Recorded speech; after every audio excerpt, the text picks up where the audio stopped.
It's been an emotional season. We faced some pretty big decisions. Buying Dominion scared me, but it looks like this purchase was worth it. Nous devons encore payer beaucoup plus, soit 15 millions au total. À cela s'ajoutent les coûts d'exploitation et de nombreuses réparations d'équipements. De la découverte de l'une des plus grosses pépites d'or de leur carrière, à celle de l'une des plus belles et uniques pépites d'or jamais vues par un mineur d'or. Voici pourquoi Parker Schnabel estime que les trésors qu'il a découverts sont incroyables. Un trésor. Dites-vous, quand on extrait de l'or des mines disséminées aux quatre coins de l'Amérique, on a parfois l'impression de chercher un trésor. Cela dit, cela n'enlève rien à la découverte remarquable de Parker Schnabel, le jeune et entreprenant patron de mine qui bâtit son propre empire minier sur Gold Rush. Si vous lui posez la question, Parker vous dira lui-même que c'est l'une des découvertes les plus incroyables qu'il ait jamais faites lors de ses recherches aurifères au Yukon et dans d'autres sites miniers importants du monde. Cela dit, cela nous rappelle certaines des découvertes les plus remarquables qu'il a faites au cours de l'émission télévisée Gold Rush. Pour commencer, rappelons-nous de son départ pour la recherche d'or à Eureka Creek, un lieu qui marque un nouveau chapitre dans l'histoire de l'exploitation aurifère. C'est dans ces lieux arides et dangereux que l'on peut voir comment ces prospecteurs ont véritablement compris l'exaltation que pouvait susciter la recherche d'or en zone dangereuse dans l'émission télévisée Gold Rush.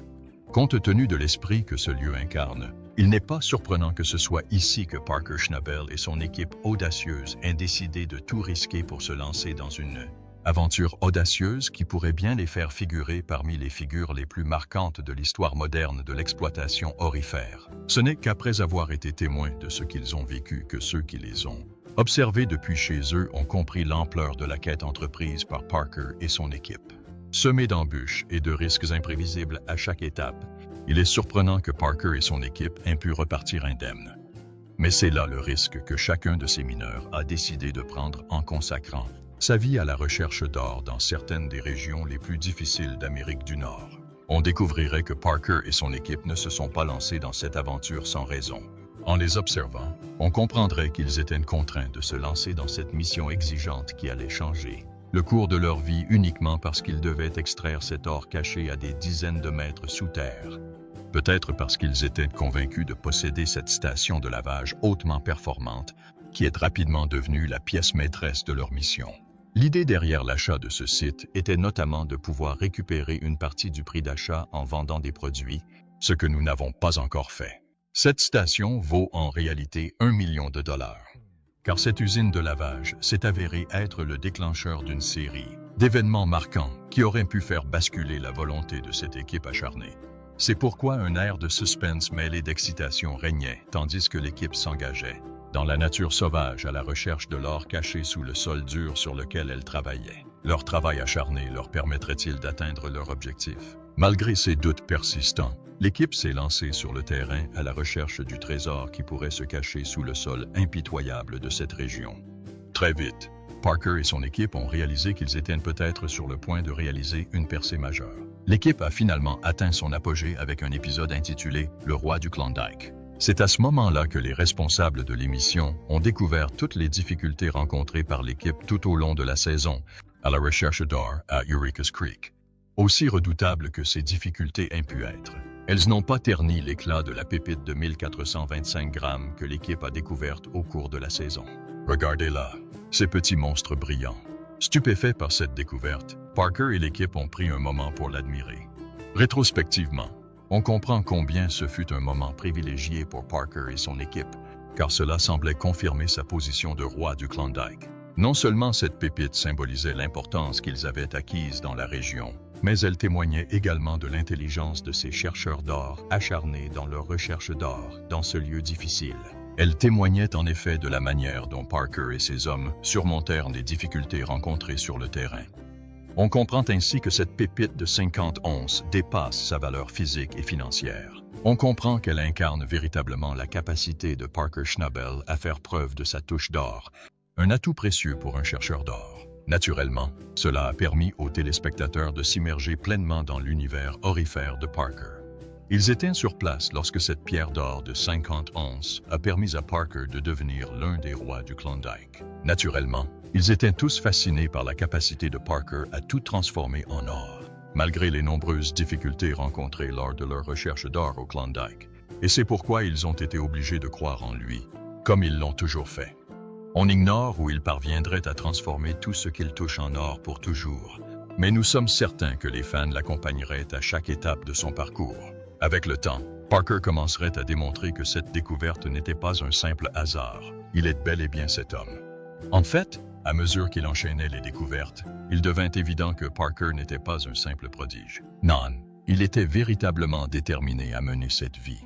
Et son dévouement indéfectible à l'exploitation aurifère n'était qu'une façon, parmi d'autres, de démontrer qu'il était véritablement l'un des rois du Klondike. Cela dit, Parker ne pouvait pas se reposer sur ses lauriers une fois devenu l'un des plus importants mineurs d'or du Klondike. À maintes reprises, Parker a dû prouver qu'il pouvait atteindre des sommets grâce à sa capacité à transformer tout ce qu'il touche en or, surtout dans ce monde étrange et instable de l'orpaillage. Ainsi, Parker a continué à se forger une image de réussite tout en s'imposant dans le monde de l'orpaillage. Cela a également eu pour conséquence de stupéfier tous ses fans et ses détracteurs face à la légende qu'était Parker Schnabel et à son talent exceptionnel. Encouragé par son succès et ses talents inébranlables, Parker avait développé un moral d'acier à l'approche de la saison suivante. Qui pourrait le lui reprocher? Il était certain de poursuivre sur sa lancée. Il était donc de plus en plus déterminé à graver son héritage respectable dans l'histoire de l'industrie aurifère. C'est avec cet état d'esprit que Parker mena ses hommes vers les aventures qui les attendaient. Poursuivant leur quête incessante d'or, ils semblaient toujours en quête, toujours à l'affût des nouvelles découvertes qui les attendaient. Pourraient-ils relever de nouveaux défis à l'avenir?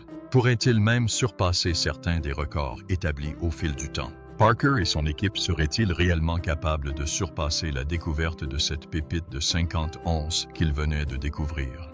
Eh bien, tous les espoirs étaient impermis. Lorsque l'équipe se rendit à Scribner Creek après un travail acharné dans ce site prometteur d'exploitation aurifère, Parker et son équipe semblaient ravis, car ils semblaient sur le point de battre certains des records établis par le passé. Dans ce nouveau chapitre, Parker et son équipe se retrouvaient sur le point d'entrer en territoire inconnu, avec leur jeune chef intrépide en tête.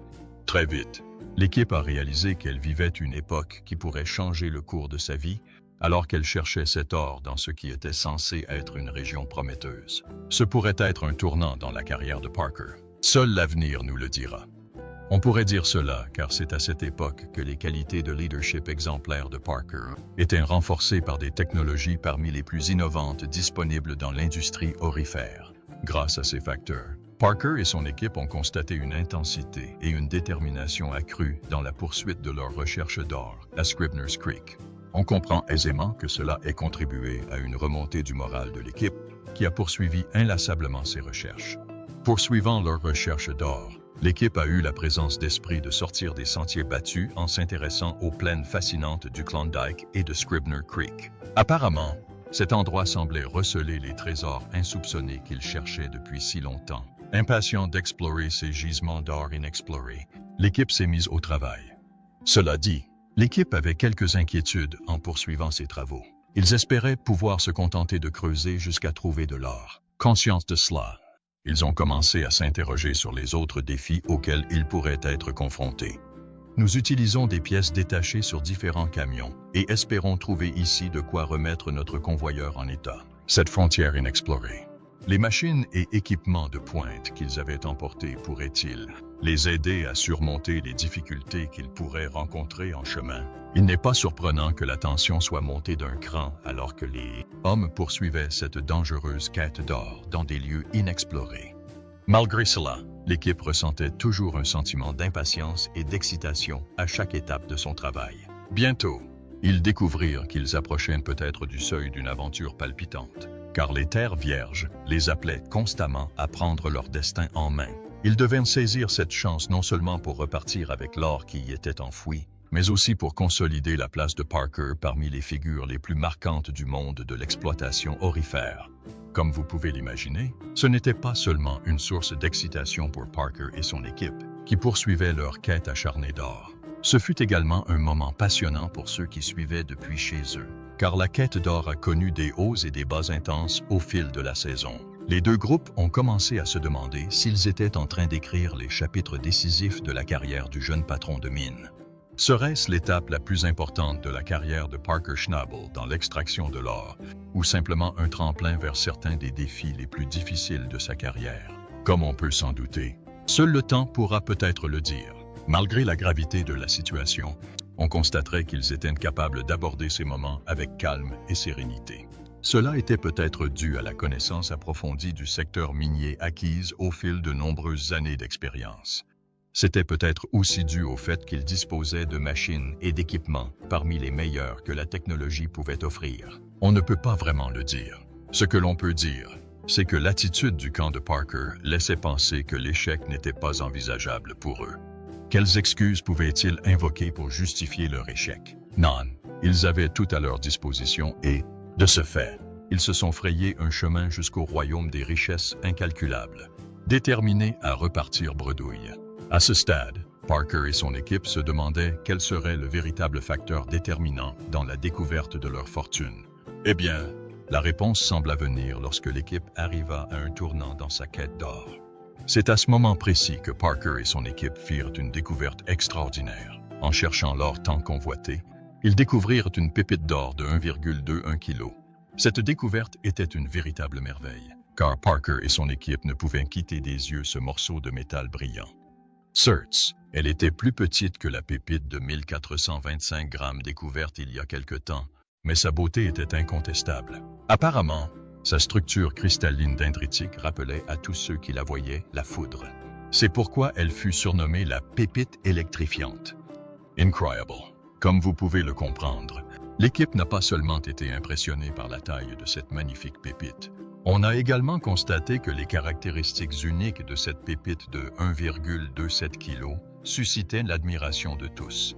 Pour tous ceux qui l'ont aperçu, c'était un ajout précieux au trésor que Parker et son équipe développaient. Dans ce contexte, la seule question qui restait après avoir admiré cette magnifique pépite était de savoir si elle pourrait être déterminante pour le reste de la saison. Serait-ce le signe d'un avenir meilleur à venir, ou le signe qu'ils ont atteint le sommet de leur réussite pendant le temps passé à la recherche d'or? Comme vous pouvez l'imaginer, ce n'était pas seulement une période passionnante pour l'équipe. C'était également une perspective exaltante pour ceux qui suivaient les événements depuis leur écran.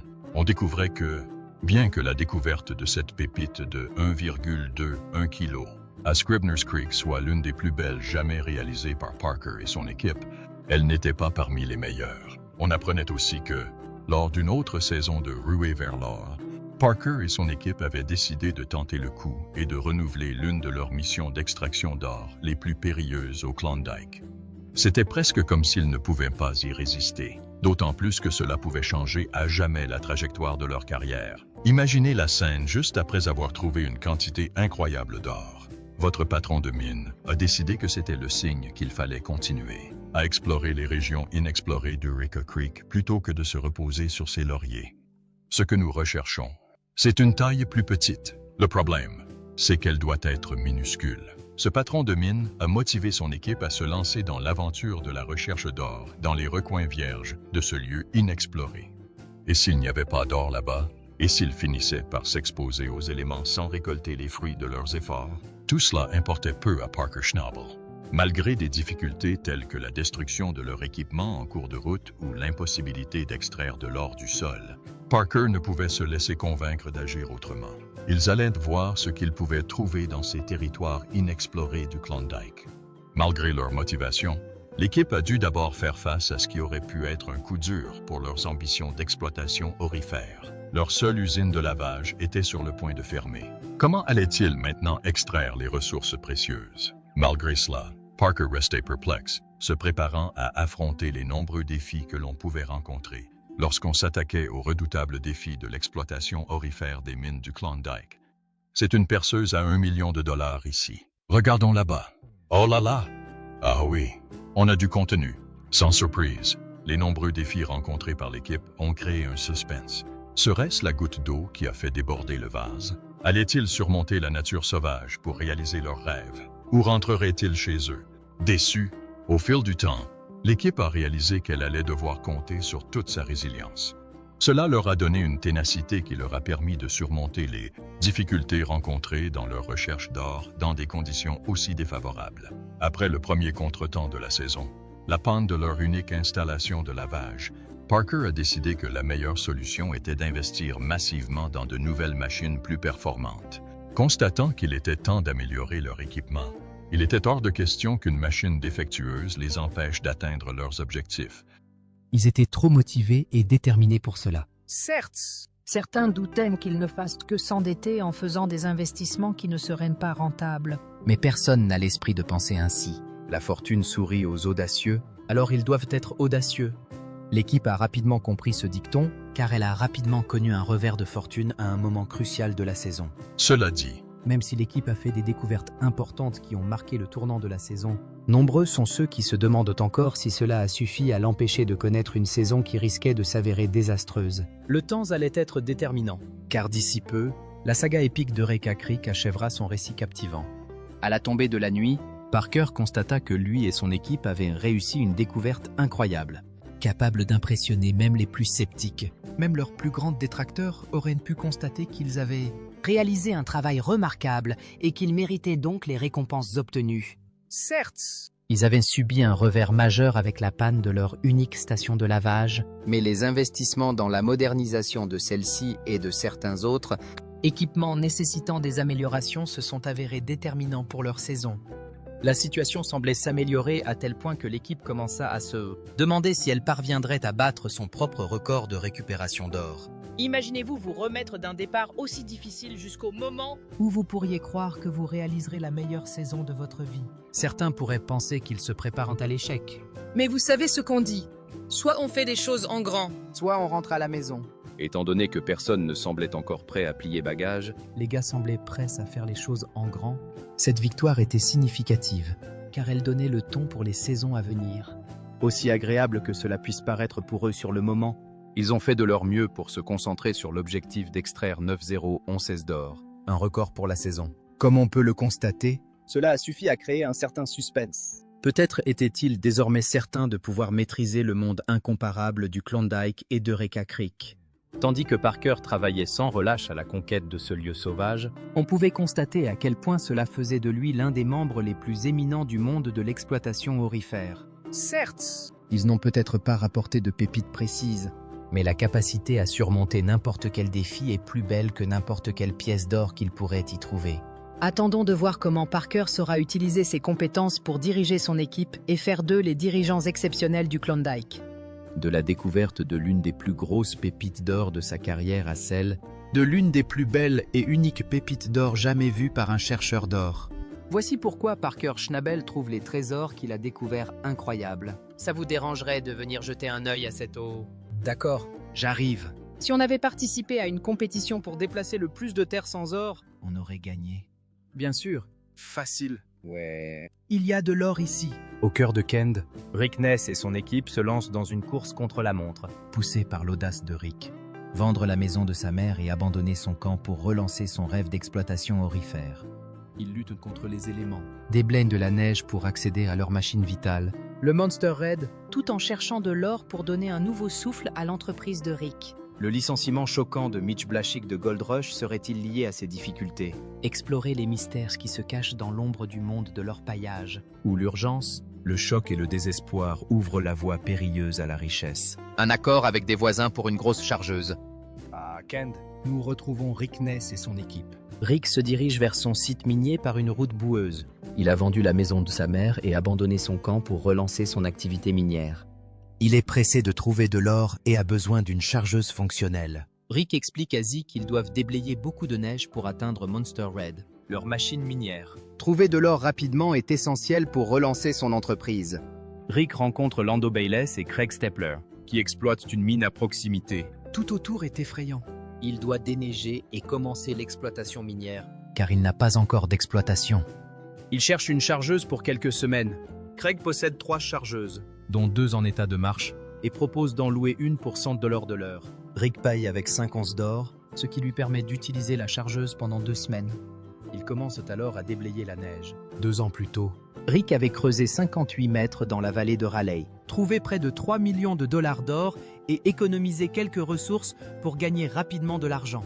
Aujourd'hui, il essaie de se remettre à l'exploitation aurifère avec Z.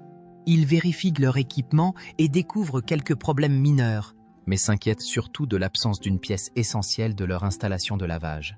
Sans elle, Ils ne peuvent séparer l'or des impuretés, Ils réalisent que quelqu'un a volé leur conduite d'aspiration. essentielles à leur exploitation. Le remplacement coûterait 15 $. une somme que Rick ne peut pas se permettre. Ils soupçonnent un mineur du coin de l'avoir volé. Rick confronte le voleur présumé par téléphone et apprend plus tard par Kyle. Un ancien ouvrier, Qui pourrait être le voleur? Malgré sa colère, Rick décide de retrouver la pièce volée. Il confronte 2 hommes qu'il croit impliqués. Mais qui ne sont pas les voleurs. ils acceptent néanmoins de restituer la conduite d'aspiration volée. La détermination de Rick transparaît alors qu'il doit surmonter les difficultés pour remettre son exploitation minière sur les rails. Rick est furieux car la conduite d'aspiration récupérée est complètement endommagée et scotchée. Il raconte à Z que les hommes du voleur l'ont déposé en mauvais état et qu'il envisage de l'affronter directement. Dans l'ensemble, Il ne nous reste plus qu'à espérer qu'il aille mieux. Vous savez, sa santé est plus importante. il semble pouvoir... Rick utilise une machine pour retirer avec colère la pièce endommagée de leur camion. Il prévient les hommes du voleur qu'il ne laissera pas passer ça. Rick et Z discutent de la suite des événements, Z conseille à Rick de se calmer et d'emprunter une conduite d'aspiration pour l'instant. Puis de s'occuper du voleur plus tard. Rick convient qu'il est sage de se concentrer sur la préparation de leur installation minière sans plus de problèmes.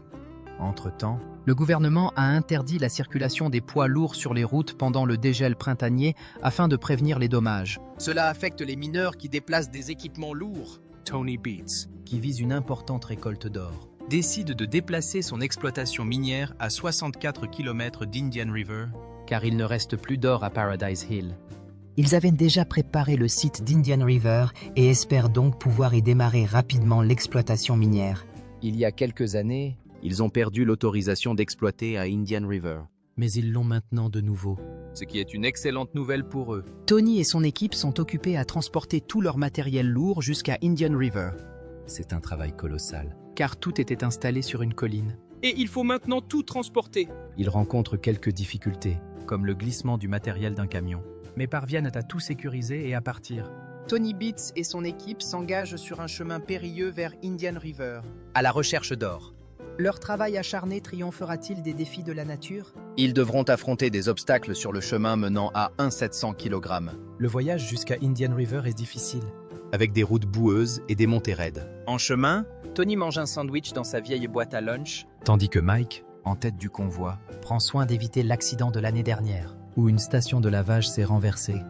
le camion de Mike s'enlise sur une route escarpée menant à Indian River. Peinant à avancer dans la boue, il perd son élan et ne parvient pas à changer de vitesse à temps. Tony suggère de réessayer, mais Mike craint de glisser. Evan fait le tour du bateau pour aider Mike à sortir de là avec une chaîne. Alors que Mike est stressé et agacé, Tony mange une cookie. Le traitant de pleurnicharde. Alors qu'il continue, Tony est soulagé que le reste du voyage soit en descente. j'ai hâte d'exploiter Indian River. Ils visent 6011 d'or. Mais n'en ont encore trouvé aucune. Tony pense qu'Indian River sera une mine lucrative. Avec un sol dégelé et préalablement décapé qui permettra d'économiser du temps et de l'argent. Cependant, L'accès au site minier est retardé par l'érosion d'un pont. Tony prévoit de le remplacer par un ponceau pour accéder à la zone minière. Construire de bonnes routes est essentiel pour gagner du temps et de l'argent.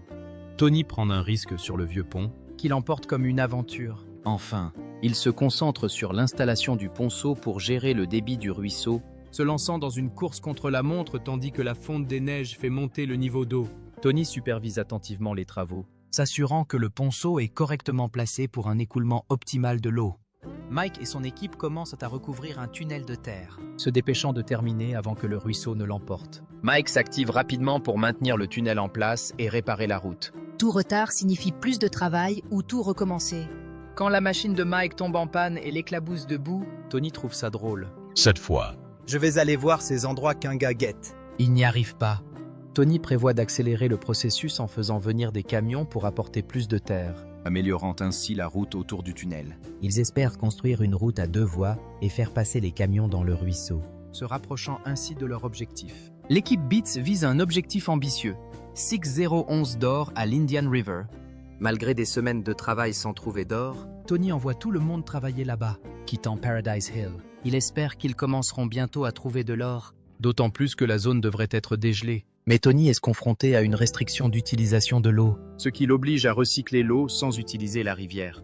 Son plan consiste à drainer une zone inondée pour atteindre l'or en contrebas. à l'aide d'un gros pipeline. Mike peine à raccorder les sections d'un tuyau solide, ce qui exige précision et habileté. Une machine défectueuse complique leur travail, mais Mike la répare à la tronçonneuse. Garantissant ainsi un ajustement parfait des tuyaux pour l'évacuation de l'eau. Une fois le pipeline installé, Tony est impatient de commencer à faire circuler l'eau et à commencer le sluice. impatients d'atteindre enfin leur objectif aurifère. À Duncan Creek, Rick Ness est confronté à un problème majeur.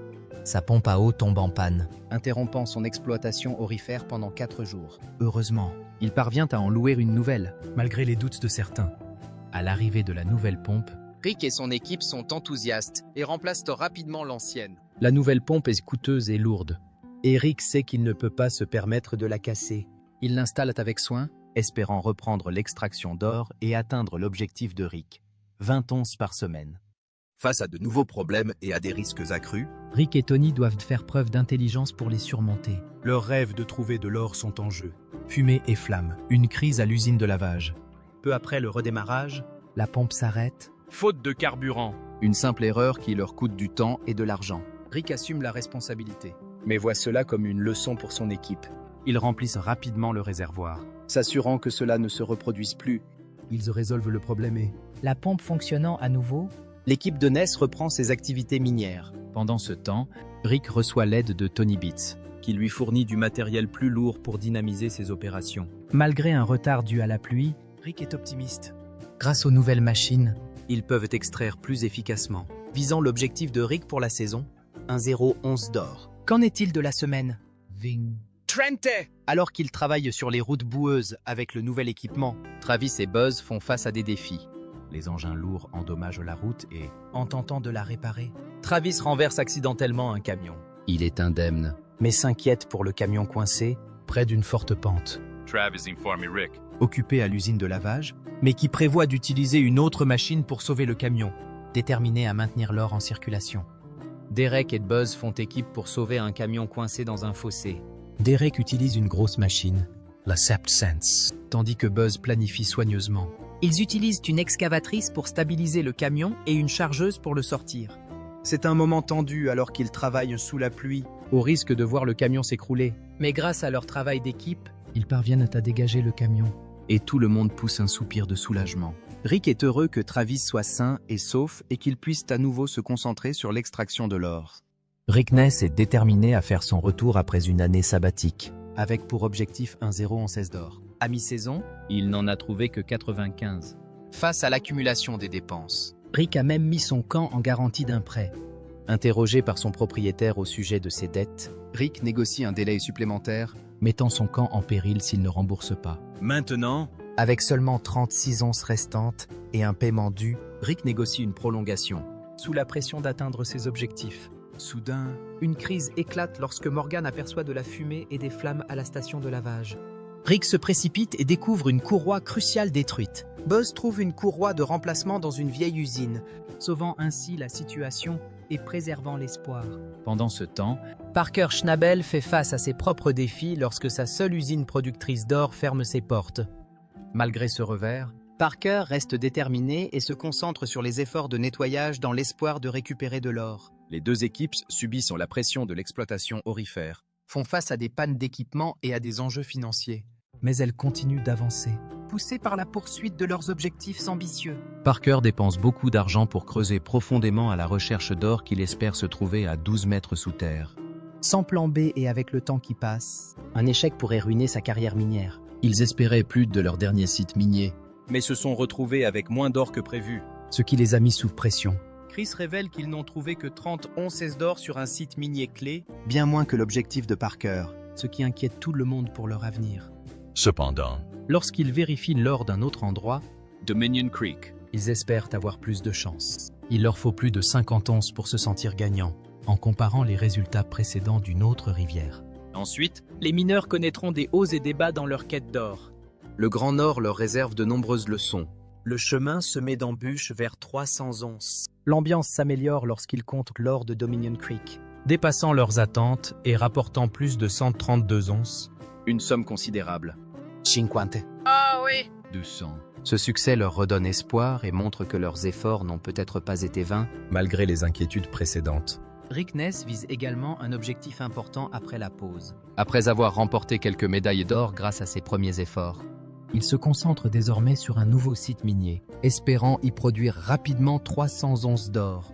Il déménage son exploitation dans une ancienne usine de lavage pour gagner du temps et de l'argent. Conscient que la moindre erreur pourrait coûter cher, Il déplace avec précaution du matériel lourd, notamment une pompe et un générateur.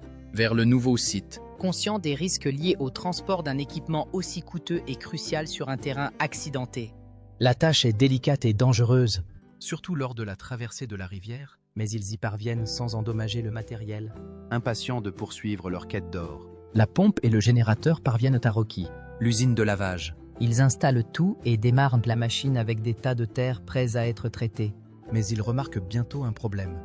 Trop d'eau s'écoule de Rocky.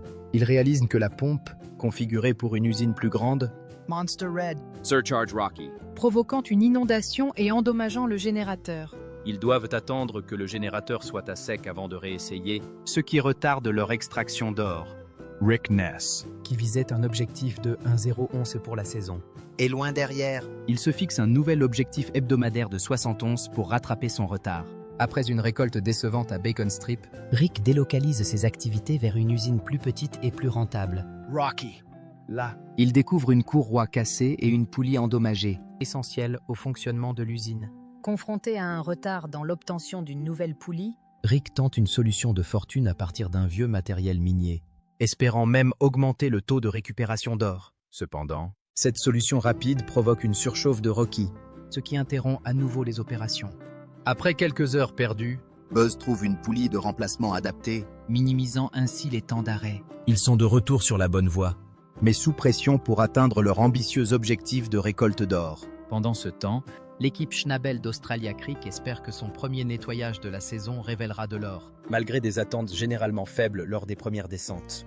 Ils sont impatients de voir si leur travail acharné portera ses fruits dans ce nouvel endroit, ce qui témoigne des défis et des incertitudes de l'exploitation aurifère. En nettoyant l'usine de lavage, l'équipe découvre de grandes quantités d'or coincées dans les coins. Chris découvre encore plus d'or en nettoyant les écluses et appelle Parker pour lui montrer. Ils sont impressionnés par la quantité d'or. D'autant plus qu'il provient uniquement des fossés. Ce succès précoce renforce leur confiance et montre qu'ils sont sur la bonne voie pour leur travail à Australia Creek. C'est génial! Je n'ai jamais vu un tel nettoyage. Parker est ravi des premières découvertes et partage la bonne nouvelle avec son équipe. Cette découverte prouve que leurs efforts à Australia Creek pourraient être plus gratifiants qu'ils ne le pensaient. À la fin de la semaine, ils pèsent leur or et découvrent une récolte importante sur leurs deux sites. totalisant 3,407 onces pour la saison à ce jour. Alors que la fin de la saison minière approche et que la pression s'accentue, Les mineurs espèrent que leur dur labeur sous les aurores boréales rapportera de l'or. repoussant ainsi les limites de la production d'or de la saison. pendant ce temps, les McCowan font la découverte inattendue d'un mammouth préservé. Et non d'or. Sur leur site, La découverte est importante. Des offres d'achat atteignant 2 millions de dollars. Cependant, ils choisissent de la céder au gouvernement. Persuadés que cette découverte portera chance à leurs activités minières. L'équipe de Parker est sous pression. travaillant d'arrache-pied sur deux sites pour atteindre 5,0 onces d'or avant la fin de la saison. La charge de travail est intense. Chacun étant poussé dans ses retranchements ils discutent du besoin d'aide, Notamment pour la conduite des chargeuses. et décident de confier à Sandy une nouvelle recrue. La tâche de conduire une chargeuse et de gérer une station de lavage. Malgré quelques difficultés, Sandy est enthousiaste à l'idée de cette opportunité. Démontrant la détermination et l'adaptabilité de l'équipe face à une saison d'extraction d'or exigeante. Sandy. Qui travaille à l'alimentation de l'usine de lavage, rencontre des difficultés lorsque le chargeur s'arrête sans cesse. cela perturbe le fonctionnement de l'usine. Risquant de provoquer une perte d'or. Débordée et craignant une crise de panique, Elle alerte son équipe et s'éloigne pour souffler un peu. Tyson et Evan interviennent pour l'aider et assurer son bien-être. l'équipe de Parker est se répartie Sur deux sites miniers et s'efforce de dépasser l'objectif de 5,0 onces d'or. Avec des délais serrés et des effectifs limités, Ils s'empressent de préparer la nouvelle plateforme de l'usine en déplaçant les résidus et les machines. Au milieu de cette ruée, le mécanicien Alec est confronté à un problème de machinerie. Un ressort critique de l'usine de lavage se brise. Menaçant de retarder le traitement de l'or. Une intervention rapide et une réparation permettent de remettre l'usine en marche. minimisant ainsi les temps d'arrêt liés à la collecte de l'or. La famille McAwen, sans son père, Relève le défi de gérer son exploitation aurifère. Bryce et Gage, Prenant le relais en l'absence de leur père, Sont eux aussi confrontés à des problèmes mécaniques avec leur trommelle. un bras de couple desserré entraîne des retards. Mais ils parviennent à le réparer et à rattraper le temps perdu. Les frères gèrent les responsabilités et les pressions de l'exploitation minière, cherchant à atteindre leur objectif aurifère malgré les revers. Ce jour-là, Ils décidèrent de travailler toute la nuit pour récupérer plus d'or avant le retour de leur père. Gage voulait qu'ils travaillent indépendamment de leur père. Bryce choisit de travailler seul le premier quart de nuit. Faute de renfort. Il trouvait le travail de nuit fatigant, mais il acceptait de faire fonctionner la machine toute la nuit et de gérer les restes de matériaux pendant les pauses. Malheureusement, il a accidentellement causé un gros problème en laissant s'accumuler trop de déchets. Ce qui a arrêté la machine. Le lendemain matin, Brian a constaté le désordre et a réalisé que c'était une erreur coûteuse, Ils ont dû déboucher le bouchon à la main. ce qui leur a fait perdre une journée entière. pensant que le quart de nuit était un désastre, ils ont finalement décidé d'utiliser de l'eau pour le nettoyer plus rapidement. Après avoir corrigé l'erreur, Bryce était prêt à tenter un autre quart de nuit pour atteindre son objectif. Dans une autre partie de l'émission, L'équipe de Ness approche de la fin de la saison et souhaite atteindre son objectif d'or. Rick pense que le meilleur or se trouve dans la vallée de Raleigh et prévoit de passer à une plus grande station de lavage. Monster Red. pour l'effort final, Il reçoit l'aide de son ami Z, qui revient après une longue absence. a failli avoir un accident avec un camion près d'une falaise. Mais il est secouru par l'équipe. Malgré la peur, Il continue de travailler. Reconnaissant que personne n'ait été blessé. Les difficultés de Parker et Rick dans les mines d'or pourraient-elles révéler des secrets plus profonds sur le côté obscur de l'industrie? Partagez votre avis ci-dessous et n'oubliez pas d'aimer et de vous abonner pour découvrir d'autres histoires fascinantes.